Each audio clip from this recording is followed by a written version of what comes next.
আবারও স্বাগত একুশে বিজনেসে। দর্শক, এখন রয়েছে দেশের ব্যবসা বাণিজ্য ও অর্থনৈতিক পরিস্থিতি নিয়ে বিশেষ আলোচনা। আর এই আলোচনার জন্য আমাদের সঙ্গে যুক্ত হচ্ছেন international business forum of Bangladesh IBFB সাবেক প্রেসিডেন্ট হুমায়ুন রশিদ।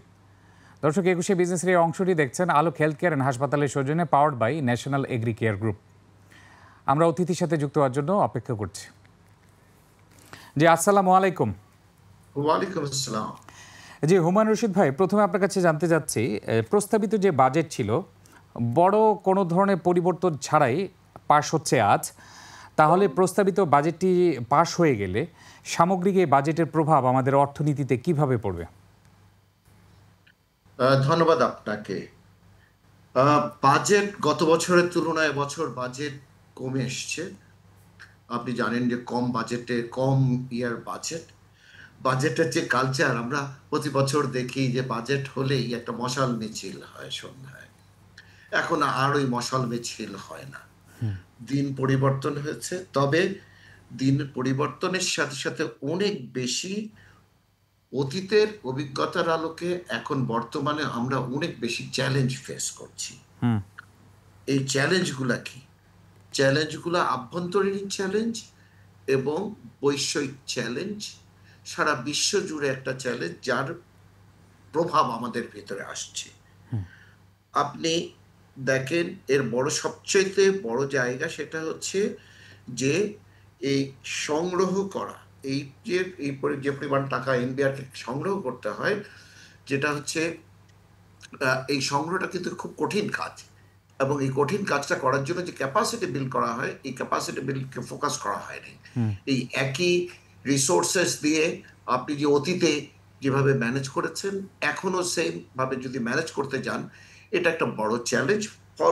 এর পরবর্তীতে আপনাদের সরকারকে যেটা করতে হয়, সেটা ব্যাংক বড়োইং এ যেতে হয়। ব্যাংক বড়োইং এ যদি আপনি যান, তাহলে যে জিনিসটা দাঁড়াবে, প্রাইভেট সেক্টর ইনভেস্টমেন্টস কমে যাচ্ছে। প্রাইভেট সেক্টর যদি ইনভেস্টমেন্টস কমে যায়, কিংবা এডিপিতে আপনার ইনভেস্টমেন্টস যদি না বাড়ে, তাহলে কিন্তু এমপ্লয়মেন্ট কিংবা জব মার্কেট ক্রিয়েট হয় না, কর্মসংস্থান না হলে দেশ কিন্তু মুখোমুখি একটা চ্যালেঞ্জের সম্মুখীন হয়।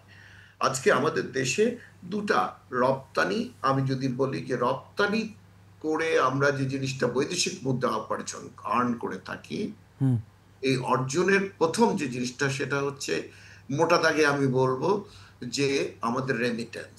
দ্বিতীয় যে জায়গাটা সেটা হচ্ছে RMG সেক্টর। পাশাপাশি আরো সেক্টর গ্রো করছে, যদিও ইনোভেশন যেভাবে হওয়া উচিত ছিল সেভাবে হয় নাই। বাজেটে কিন্তু ইনোভেশনটাকে ফোকাস করা উচিত ছিল, বিশেষ করে স্কিল ডেভেলপমেন্টের জন্য। আপনি দেখেন যে জ্বালানি, শিক্ষা, স্বাস্থ্য, এসব জায়গায় কিন্তু বাজেটে খরচ বাড়ানো হয়নি। অনুৎপাদনশীল খাতে খরচ বাড়ানো হয়েছে। অনুৎপাদনশীল খাত বলতে যেটা হচ্ছে সরকারের যে পরিচালন ব্যয় কিন্তু বাড়ছে। ইনএফিশিয়েন্ট অপারেশনস আমরা বলি, তাহলে এফিশিয়েন্ট অপারেশনসটা কি? সরকারের আরো বেশি এফিশিয়েন্ট অপারেশন করার জন্য অটোমেশন দরকার, রিফরমেশনস দরকার। এই জায়গাটায় সরকারকে আরো বেশি ফোকাস করা প্রয়োজন ছিল। আপনি এডিপির ইমপ্লিমেন্টেশনসটা যদি দেখেন, অ্যানুয়াল ডেভেলপমেন্ট প্রোগ্রাম যেটা হয়, সেটা এই অঞ্চলের ভিতরে সবচেয়ে আন্ডার পারফর্মিং। কেন এই পারফর্মিং হয় নাই? কেন? কারণ হচ্ছে আমাদের দেশে এই ক্যাপাসিটি বিল্ড আপ হয় নাই। ব্যুরোক্রেসি অত্যন্ত স্ট্রং। এই ব্যুরোক্রেসির চাল থেকে বেরিয়ে আসতে হবে। পলিটিক্যাল কমিটমেন্ট সাংঘাতিকভাবে প্রয়োজন। এই পলিটিক্যাল কমিটমেন্ট থাকতে হবে। তাহলে আমরা যতক্ষণ না এই ব্যুরোক্রেসির জাল থেকে না বেরিয়ে আসবো, ততক্ষণ আমাদের এই এডিপি ইমপ্লিমেন্টেশন হবে না। আর যতক্ষণ না হবে, ততক্ষণ কর্মসংস্থান এবং দেশের মানুষের আর্থসামাজিক উন্নয়ন। আমি যদি সঠিক শুনে থাকি, আপনি পলিটিক্যাল কমিটমেন্টের কথা বলছিলেন, প্লাস হচ্ছে যেটা বলছিলেন বিনিয়োগে আপনার যে স্থবিরতা রয়েছে, সেটা যদি দেশে বিনিয়োগের প্রবৃদ্ধি বাড়ে, বিনিয়োগ যদি বাড়ে, তখনই তো আসলে সরকারের রাজস্ব আহরণ কিছুটা সহজ হবে। সেক্ষেত্রে আপনি অটোমেশনের কথা বলেছেন।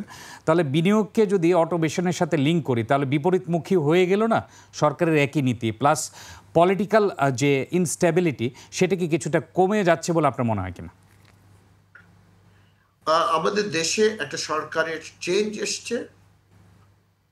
এই পরিবর্তনের ফলে সরকার, যে নতুন সরকার এসছেন, যিনি এখন ক্ষমতায় আছেন, তারা যে রিফরমেশনসটাকে হাত দিয়েছেন, এটাকে উনাদের সময়কালীন অবস্থায় এই রিফরমেশনটা করে যেতে হবে আগামীর প্রজন্মের জন্য। আগামীর ভবিষ্যৎ কিন্তু আজকের ভবিষ্যৎ না। আজকের যে জিনিসটা আমরা যেটা দেখছি, সেই জিনিসটা কিন্তু আগামীতে থাকবে না। আগামী পৃথিবী চেঞ্জ হয়ে যাবে। ওইটাকে অ্যাড্রেস করেই আমাদের এই রিফরমেশনটা আমরা কামনা করি, যাতে ভবিষ্যতের প্রজন্ম তারা একটা সুন্দর বাংলাদেশ পায়, যেখানে থাকবে অফুরন্ত সম্ভাবনা। এই সম্ভাবনার জন্যই দরকার হচ্ছে আমাদের গভর্নমেন্ট, আমাদের পলিটিক্যাল কমিটমেন্টস। এই কমিটমেন্টটা যদি থাকে, তাহলে এই চেঞ্জেসগুলো আমরা দেখতে পারবো। আজকে দেখেন 50 বছর আগে যেরকম ছিল পোর্ট হ্যান্ডেলিং, ওর চেয়ে যে ইমপ্রুভমেন্ট হয়েছে, এটা আশাব্যঞ্জক না, বেড়েছে অনেক। পোর্ট হ্যান্ডেলিং সিস্টেম কিংবা লজিস্টিক সিস্টেম, লজিস্টিক পলিসি, সব জিনিস অ্যাডেড হয়েছে, কিন্তু অনেক পরে এবং অনেক ধীর গতিতে। কেন আজকে আমরা ব্যবসা করে যাচ্ছি, আমরা আমাদের প্রজন্ম ব্যবসা করছে, কিন্তু আমাদের ভবিষ্যৎ প্রজন্ম তারা কিন্তু অনেকটা ডিসহার্টেন। কেন? এখনো পর্যন্ত আপনার যে লাইসেন্স রেজিমটা আছে, যেটা আপনার সরকারি কন্ট্রোলে আছে, এখান থেকে বেরিয়ে আসতে হবে। ওগুলো সব অনলাইনে চলে আসতে হবে। এটা কেন আগে আসলো না? এত দেরি কেন হচ্ছে? আপনার এই বাজেটে একটা হচ্ছে আয় আর একটা হচ্ছে ব্যয়। ব্যয়টা যাতে আপনার ফোকাসড ব্যয় হয়। আমাদের আগামীর প্রজন্ম হচ্ছে যে যারা আসবে জব মার্কেটে, তাদের স্কিল ডেভেলপমেন্টের জন্য যাতে সরকার অনেক বেশি খরচ করে, যাতে দেশে এবং দেশের বাইরে তাদের কর্মসংস্থান। জি, হুমায়ুন রশিদ ভাই, এক্ষেত্রে আপনি জানেন যে স্কিল ডেভেলপমেন্টের জন্য আলাদা করে বাজেটে কোনো কিছু রাখা হয়নি, অথবা এই নিয়ে কোনো আলোচনাও আমরা শুনিনি। তাহলে এই যে স্কিল ডেভেলপমেন্টের কথা আপনি বলছেন, কর্মসংস্থানের কথা বলছেন, বাজেট তো প্রায় পাশ হয়ে যাচ্ছে, তাহলে এরপরে এই বিষয়ে ফোকাস দিতে হবে কোন কর্তৃপক্ষের? আপনার এটা সরকার আমাদের চাইতে আরো বেশি বিচক্ষণ। যারা সরকার পরিচালনা করেন তাদের জ্ঞান অনেক বেশি। আপনি দেখেন, প্রায় আমরা যেটা স্ট্যাটিস্টিক্স দেখি, প্রায় 3 মিলিয়ন লোক জব মার্কেটে আসে। 3 মিলিয়ন থেকে 1.6 মিলিয়ন পিপল থাকে বেকার, আর 1.4 মিলিয়ন লোকের কোনোভাবে জব হয়, যে জবটা হচ্ছে আপনার রেগুলার জব না। তাহলে আগামী জব মার্কেটটা কিরকম হবে? আগামী যে জব মার্কেটটা হবে, সেখানে কিন্তু ফোকাস করতে হবে আমাদেরকে। আমাদের এই যে যারা পলিসি লেখেন কিংবা পলিসি করেন, কিংবা গভর্নমেন্ট ইনভেস্টমেন্টস কিংবা গভর্নমেন্ট প্রাইভেট সেক্টরগুলোকে জন্য যারা দায়িত্বপ্রাপ্ত, ওনারা যদি দেখেন যে আগামীর স্কেল টোটালি ডিফারেন্ট, অটোমেট, আপনার এআই বেসড জিনিস আসবে, আপনার এই অটোমেশন আসবে, ফলে আমাদেরকে স্কুল থেকেই ওই জায়গা থেকে ফোকাস করতে হবে। কিন্তু আমাদের কি সেই অবকাঠামো আছে? আপনি আর্টিফিশিয়াল ইন্টেলিজেন্সের কথা বললেন। আমাদের যদি আমরা বিশ্বের অন্যান্য দেশের সাথে প্রযুক্তিগত সক্ষমতা দেখি, আমরা অনেক বছর পিছিয়ে আছি। সেই অবকাঠামো কি তৈরি হয়েছে? আমার কাছে মনে হয় অবকাঠামো আছে, অবকাঠামোকে ব্যবহার করার লোকের অভাব আছে। এই যে ব্যবহার যারা করবেন, তারা কিন্তু আউট অফ দ্য বক্সে আসছেন না। ওনারা চিন্তা করছেন না যে আগামীতে কি পৃথিবী আসছে এবং কি পৃথিবীর জন্য আমাদের করণীয়টা কি। আচ্ছা, এর জন্য ব্যবসায়ে কোনো প্রভাব পড়ছে না?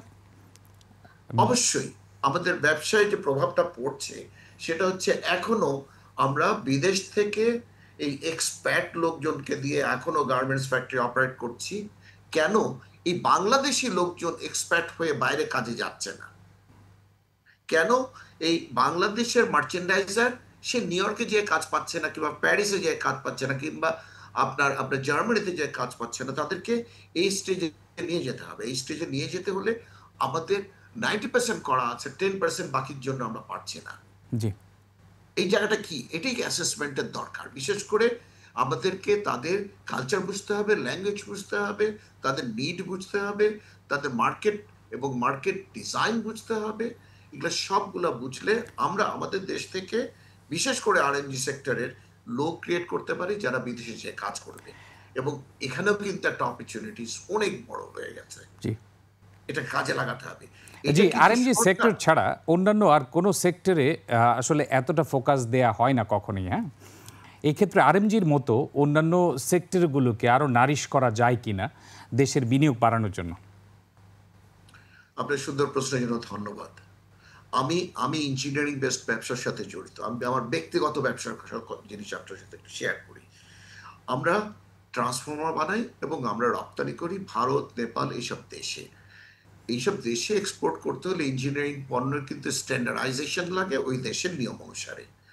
আমরা ওই স্ট্যান্ডার্ডাইজেশনের জন্য অনেক অনেক খরচ করতে হয় বৈদেশিক মুদ্রায়, ফিস জমা দিতে হয়, ট্রান্সপোর্ট করতে হয়, আবার টেস্ট করে টেস্ট সার্টিফিকেটটাকে নিয়ে তারপর আমরা বাজারে যেতে পারি, না হলে গ্রহণযোগ্যতাটা নাই। এইরকম অনেক পণ্য আছে ইঞ্জিনিয়ারিং সেক্টরে, ইলেকট্রিক্যাল ইঞ্জিনিয়ারিংয়ে বলেন, মেকানিক্যাল ইঞ্জিনিয়ারিংয়ে বলেন, কিংবা অটোমেশন ইঞ্জিনিয়ারিংয়ে বলেন, অনেক সেক্টরে কাজ করার অনেক অপরচুনিটি আছে। সরকারকে এই জায়গাগুলোকে বুঝতে হবে। আরএমজি ম্যাচিওর সেক্টর, তাদেরকে ম্যানেজ করতে পারে, কিন্তু এইসব সেক্টরটা কিন্তু আন্তর্জাতিক বাজারে এখনো এতখানি অপরচুনিটি থাকার পরেও আমরা যেতে পারি নাই। আমরা যদি জিসিসি মার্কেটকে টার্গেট করি, আসিয়ান মার্কেটকে যদি টার্গেট করি, ভারত এবং চীন মার্কেটকে যদি টার্গেট করি, তাহলে আমাদের কি করণীয়? এটা সরকারের কাছ থেকে আমাদেরকে কিছুভাবে কোনো না কোনোভাবে আমাদেরকে ফিডব্যাক করতে হবে। জি, হুমায়ুন আমাদেরকে রশিদ ভাই, ইনফরমেশন দিতে ভারতের হবে, মার্কেট কি বাজারে আগের মতো ইনফরমেশন রয়েছে? দিতে হবে। ভারতের মার্কেট কি আগের মতো রয়েছে? ভারতের মার্কেট বাজার আছে, বাজার গ্রো করছে, কিন্তু আমাদের জিওপলিটিক্যাল যে যে মিসআন্ডারস্ট্যান্ডিংটা আছে ওখান থেকে বেরিয়ে আসতে হবে। আমরা যদি ভারতে বাজারে ঢুকতে চাই, তাহলে আমাদের এটা একটা বড় বাজার। এই বাজারটাকে আমরা কিভাবে আরো বেশি অ্যাক্সেসিবিলিটি করতে পারি, আমরা কিভাবে সরকার থেকে সরকার কিভাবে এটাকে আরো বেশি পলিসি সাপোর্ট স্ট্রাকচার করতে পারে যাতে আরো বেশি ব্যবসা প্রসার ঘটে। এখানে যে দ্বন্দ্বটা আছে এই দ্বন্দ্বটা কিভাবে আমরা মেটাতে পারি, এটা সরকারের কাজ।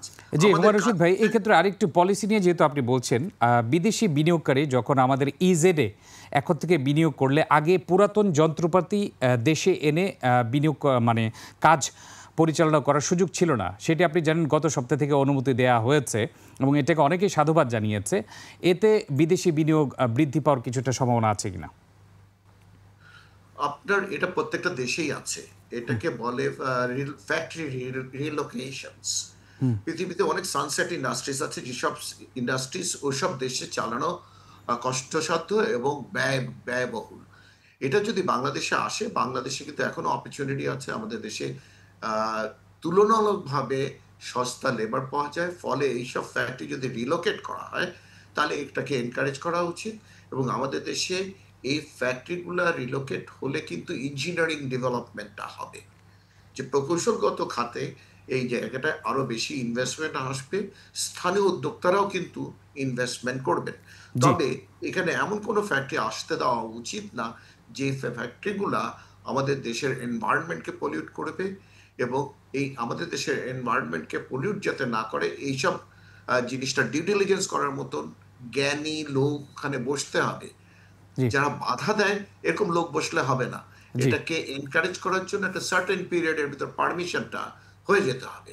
জি, আমরা অবশ্যই আরও আলোচনা করব ইজেড এবং হাইটেক পার্ক নিয়ে। আপনি আপনার অবজারভেশন বললেন, এই ক্ষেত্রে বিনিয়োগকে সাধুবাদ জানালেন। আমরা বাজেট নিয়ে আরও আলোচনা করব, একটা ছোট্ট বিরতিতে যাচ্ছি।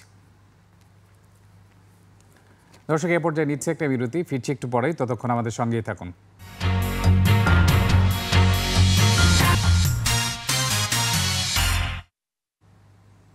আবারও স্বাগত 21 বিজনেসে। দর্শক, বিরতির আগে ব্যবসা বাণিজ্য ও অর্থনৈতিক পরিস্থিতি নিয়ে কথা বলছিলাম international business forum of Bangladesh IBFBর সাবেক প্রেসিডেন্ট হুমায়ুন রশিদ এর সঙ্গে। আবারও ফিরছি আলোচনায়। জি, হুমায়ুন রশিদ ভাই, এখন যদি আমরা জানতে চাই, বাজেটের মূল চ্যালেঞ্জ হচ্ছে মূল্যস্ফীতি নিয়ন্ত্রণ। এক্ষেত্রে আপনি জানেন ইরান ইসরায়েল যুদ্ধের জেরে আমরা দেখতে পাচ্ছি যে তেলের দামও, ব্রেন্ট ক্রুড অয়েল যেটা, সেটা অস্বাভাবিক বৃদ্ধি পেয়েছিল। আরও অন্যান্য বিভিন্ন জিনিস যেটা আমরা আমদানি নির্ভরতা রয়েছে সেটি যদি বেড়ে যায় তাহলে কি মূল্যস্ফীতি আদৌ নিয়ন্ত্রণ করা সম্ভব? একটা কঠিন প্রশ্ন। আমরা কিন্তু একটা আনপ্রেডিক্টেবল সিচুয়েশনে সারা বিশ্ব আছে। এই যুদ্ধ কি দীর্ঘমেয়াদী যুদ্ধ হবে, না যুদ্ধ থেমে যাবে? এক। ২ নম্বর হচ্ছে, আপনি জানেন প্রায় ২১% জ্বালানি এই হরমুজ প্রণালী দিয়ে আপনার আপনার সাপ্লাই চেইনে আসে। এই সাপ্লাই চেইন যদি ইন্টারাপ্টেড হয় তাহলে কিন্তু আমরা প্রথমত জ্বালানি সরবরাহ বিঘ্নিত হবে। জ্বালানি কিন্তু আমাদের ইকোনমির ব্লাড সার্কুলেশনস, এটা কিন্তু প্রত্যেকটা জাতির জন্য। আমাদের দেশে এরকম কোনো বাফার, কোনো স্টক নাই যেটা দিয়ে আমরা আগামী ৩ মাস ৪ মাস আমাদেরকে ম্যানেজ করতে পারবো। আমাদের ডোমেস্টিক জ্বালানি বা স্থানীয় জ্বালানি সরবরাহ যদি আমরা অনেক আগের থেকে অ্যাড্রেস করতে পারতাম, এক্সপ্লোরেশন যদি বাড়াতে পারতাম, ড্রিলিং বাড়াতে পারতাম, তাহলে হয়তো আমাদের কিছুটা হলেও আমরা একটা কমফোর্ট জোনে থাকতাম। আমাদের এখন জ্বালানি কিন্তু আমদানি নির্ভর হয়ে যাচ্ছে, ক্রমান্বয়ে এটা আরো বাড়ছে, বিশেষ করে এলএনজি। এলএনজির আমদানি নির্ভরশীলতাটা আমাদের বেড়ে যাওয়া, যেটা হচ্ছে এই মধ্যপ্রাচ্য দেশগুলো থেকেই আমাদেরকে সংগ্রহ করতে হয়, বিশেষ করে কাতার থেকে। এইটা এই ইরানের পাশ দিয়ে হরমুজ প্রণালীর ভেতর দিয়ে পাশ দিয়েই আসে এবং সাপ্লাই চেনে এই জায়গাটায় যদি কোনোভাবে আমাদের ইন্টারাপশন হয়, এক। আর ২ নম্বর, যদি ইন্টারাপশন হয় তাহলে বিশ্ববাজারে জ্বালানি তেলের দাম বাড়বে। আর বিশ্ববাজারে যদি জ্বালানি তেলের দাম বাড়ে তাহলে কিন্তু অটোমেটিক্যালি বাংলাদেশে প্রত্যেকটা জিনিসের উৎপাদন খরচ বেড়ে যাবে, পরিবহন খরচ বেড়ে যাবে, জাহাজের পরিবহন খরচ বাড়বে, প্লেনের পরিবহন খরচ বাড়বে। সবগুলা পরিবহন খরচ বাড়লে আপনার দ্রব্যমূল্যের দাম অটোমেটিক্যালি বেড়ে যাবে। এ ব্যাপারে কোনো সন্দেহ নাই। জি, এক্ষেত্রে এখন সর্বশেষ আপনার কাছে জানতে চাচ্ছি, এই মুহূর্তে একদিকে আমরা বাজেট দেখেছি, বাজেটেও কিছু চ্যালেঞ্জ রয়েছে, সামগ্রিক পারিপার্শ্বিক অবস্থা খুব একটা বেশি সুবিধা নয়, এরপরে যুক্তরাষ্ট্রের পাল্টা শুল্ক তো রয়েছে ৯০ দিন পূর্তি। আমাদের কি করণীয় রয়েছে? আমাদের যেটা করণীয় সেটা হচ্ছে, আগামীতে এরকম আরো অনেক কিছু চ্যালেঞ্জ আসবে। অতীতে এসছে, আপনি যদি বাংলাদেশের বয়স ৫৩-৫৪ বছর দেখেন তাহলে এর ভিতরে কিন্তু অনেকবার ইউক্রেন রাশিয়ান ওয়ার আসছে, $১৪০ $৪২ তেলের দাম চলে গেছে। আপনি এই জিনিসগুলা কিন্তু আগামীতে যে আসবে না এটা কিন্তু আপনি জানেন না। ফলে এনার্জি সিকিউরিটি, ফুড সিকিউরিটি, এটাকে কিন্তু আগে থেকেই আমাদেরকে অ্যাড্রেস করতে হবে এবং এটা প্ল্যান্ড ওয়েতে অ্যাড্রেস করতে হবে আগামীর জন্য। এক। ২ নম্বর হচ্ছে, আমাদের আন্তর্জাতিক বিশ্বে আজকে যে চ্যালেঞ্জটা আছে, ট্যারিফ চ্যালেঞ্জ, সাপ্লাই চেনের চ্যালেঞ্জ, আপনার টাইম, ব্যবসার যেটা আমদানি এবং রপ্তানির ভিতরে যে টাইম এবং কস্ট অফ ডুইং বিজনেস যাতে ইমপ্রুভ করা যায়, এটার ব্যাপারে কিন্তু সরকারকে নীতিগতভাবে অনেকগুলা কাজ এখন বেসিস করতে হবে, যাতে আগামী ভবিষ্যতে ব্যবসা অল্প খরচে আমরা করতে পারি। জি, আপনাকে অসংখ্য ধন্যবাদ। আজকে আপনি বিভিন্ন বাজেটে বিভিন্ন দিক তুলে ধরলেন এবং আগামীতে কি করণীয় সেটাও বললেন সরকারকে সহায়তা করার জন্য। আপনাকে অসংখ্য ধন্যবাদ সময় দেওয়ার জন্য। ধন্যবাদ। দর্শক, এতক্ষণ ব্যবসা বাণিজ্য ও অর্থনৈতিক পরিস্থিতির নানা দিক ও করণীয় নিয়ে কথা বলছিলেন international business forum of Bangladesh IBFB-এর সাবেক প্রেসিডেন্ট হুমায়ুন রশিদ। দর্শক, নিচ্ছে একটা বিরতি। দুপুর ২টা ৩০ মিনিটে আবারও ফিরে আসবো ২১শে বিজনেসে। দেখার আমন্ত্রণ রইল, ২১-এর সঙ্গেই থাকুন।